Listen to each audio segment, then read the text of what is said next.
खामगाव नगर परिषदेच्या निवडणुकीनंतर राजकारण तापले असून एका नगरसेवकाने बनावट जात प्रमाणपत्रावर निवडणूक लढवल्याचा आरोप करण्यात आला आहे।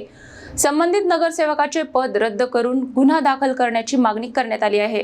बुलढाणा जिल्ह्यातील खामगाव नगर परिषदेच्या निवडणुकीनंतर आता जात प्रमाणपत्राच्या मुद्द्यावरून मोठा वाद निर्माण झाला आहे। ओबीसी प्रवर्गातून निवडून आलेले काँग्रेसचे नगरसेवक मोहम्मद इसा मोहम्मद मुसा यांच्यावर बनावट जात प्रमाणपत्र सादर केल्याचा गंभीर आरोप करण्यात आला आहे। भाजपचे अल्पसंख्याक नेते गुलजमा शाह जहीर शाह यांनी पत्रकार परिषद घेत या प्रकरणाचा गौप्यस्फोट केला।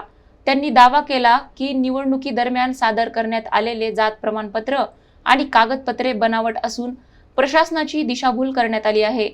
या प्रकरणात संबंधित नगरसेवकाचे पद तात्काळ रद्द करावे तसेच शासनाची फसवणूक केल्याबद्दल कठोर कारवाई करावी अशी मागणी करण्यात आली आहे। याशिवाय या प्रकरणामागे कोणते रॅकेट आहे का याची सखोल चौकशी करण्याचीही मागणी करण्यात आली आहे। दरम्यान या आरोपांमुळे खामगावच्या राजकीय वर्तुळात खळबळ उडाली असून प्रशासन या प्रकरणाची दखल घेऊन काय कारवाई करते याकडे सर्वांचे लक्ष लागले आहे। हेच मागणी आहे का त्यांचा पद जे 6 महिन्याचा कालावधी असते व्हॅलिडिटीचा, तो व्हॅलिडिटी फक्त 6 महिन्याच्या आतमध्ये द्यायला लागते।